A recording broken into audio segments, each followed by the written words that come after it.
These are the Guiana countries, Guiana, Suriname, and French Guiana. A bunch of lands located in South America but does not speak Spanish or Portuguese. A bunch of South American lands that do not fit into Latin American culture, but associate themselves with the Caribbean culture. The Guiana countries are so detached from South America that they do not even play in the Copa America. It's like having a few classmates that you did not know existed until graduation day. So, who are these oddballs? Well, for a start, the term Guiana generally refers to this geographical location, which also include bits of Venezuela and Brazil. Historically, Guyana had been nicely carved up by European colonization. The Spanish bits are now a part of Venezuela, the British bits became Guiana, the Dutch bits became Suriname, the French bits are still French, and the Portuguese bits are now a part of Brazil. This colonization frenzy kinda began when the Pope split the world between Portugal and Spain, and these two countries proceeded in carving up American territories like nobody's business. The Spanish and Portuguese dudes were the first to claim the region around the Guianas. In the 17th century, the Dutch Empire emerged as a major maritime power, competing with the English and the French empires. The Dutch dudes established colonies in modern-day Guiana, whilst the English dudes colonized modern-day Suriname. French dudes colonized the region around Cayenne with varying success, because the Portuguese and Amerindians were not happy with the French dudes. The Dutch later kicked the English out of Suriname, and kept harassing the French in the Guianas. Not happy being kicked out of Suriname, the English joined the fun in harassing the French as well. You might be wondering, why did Spain allow the Dutch to colonize the Guianas in South America without fighting back? Well, this is because Spain had formally recognized the independence of the Netherlands in 1648, effectively promising to be nice to the Dutch people and its colonies.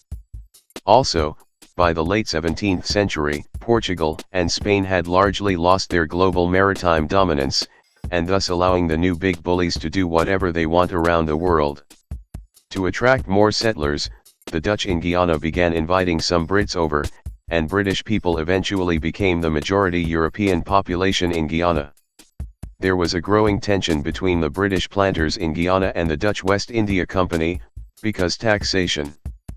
France, on the other hand, encouraged their own French people to settle in Guyana. The Europeans also brought in a lot of African slaves to work on the plantations in Guyana. Unsurprisingly, the African slaves were not happy being exploited, so they revolted, but failed. Throughout the late 18th century, the Dutch, Britain, and France fought every so often for the control of the Guyana colonies. During the Napoleonic Wars, France occupied the Netherlands. Britain took control of the Guyana colonies to prevent France from taking over. After the Napoleonic Wars, Guiana remained under British control, Suriname was returned to the Netherlands, and the French Guiana was returned to France. In the 19th century, slavery was more or less abolished in the Guyana colonies. So, to compensate for the loss of slave labor, the Europeans brought in exploitable cheap labor. In British Guiana, the Brits imported laborers from India. In Suriname, the Dutch imported Chinese, Javanese, and Indian laborers. In French Guiana, the French imported their very own French prisoners from France. Guyana is like the Australia of France. These new immigrants transformed and greatly diversified the demographics of the Guyana countries.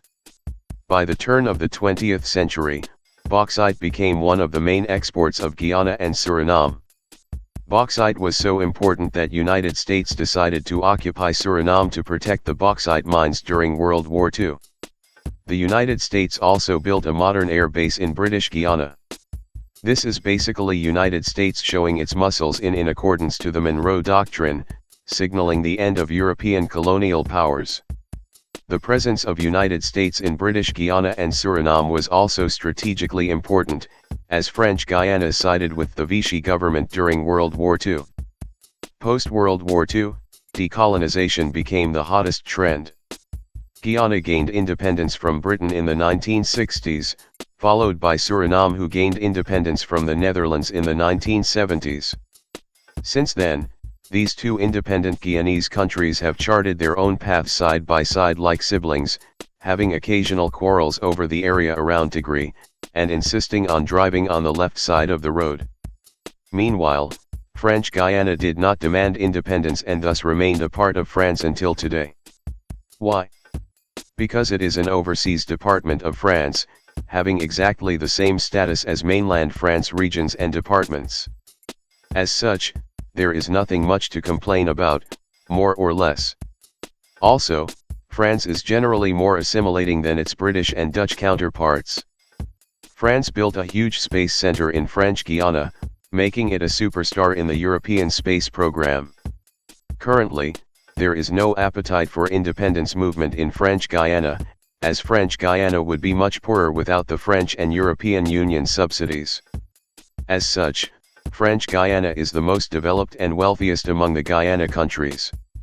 All three Guiana countries are very diverse in terms of demographics, which include Europeans, Indians, Africans, Creoles, Javanese, Chinese, Arabs, Jews, Maid-Irans, Hmong, Amerindians, and many more.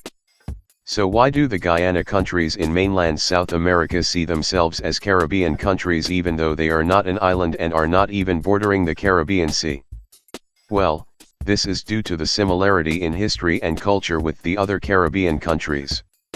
In general, Caribbean countries gained independence after World War II, whereas your typical run-of-the-mill South American countries gained independence following the Napoleonic Wars.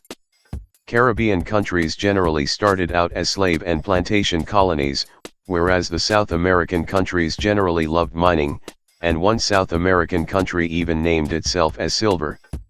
The people in the Caribbean countries are extremely diverse, whereas the South American countries are bland in comparison. Although the Guiana countries have land borders with South American countries, these are in sparsely populated areas. Most Guianese people settles on the coast, having little contact with the neighboring Latin American population. To top it all off, the people in the Guiana countries do not really speak Spanish or Portuguese, because they were not colonized by Spain or Portugal. As such, the Guiana countries have no cultural or historical link to their neighboring Latin American countries. The story of the Guiana countries tells us that a country's identity depends on how the country was formed, how the people see themselves, and who the people associate themselves with. When you visit the Guiana countries, please do not call the people as Latin Americans and assume they speak Spanish just because the Guiana countries are located in mainland South America. Nobody likes an ignorant tourist. So next time when somebody categorizes South America as Hispanic and Lusophone, please also remember the existence of these small little isolated English, Dutch, and French-speaking part of South America. Thanks for watching.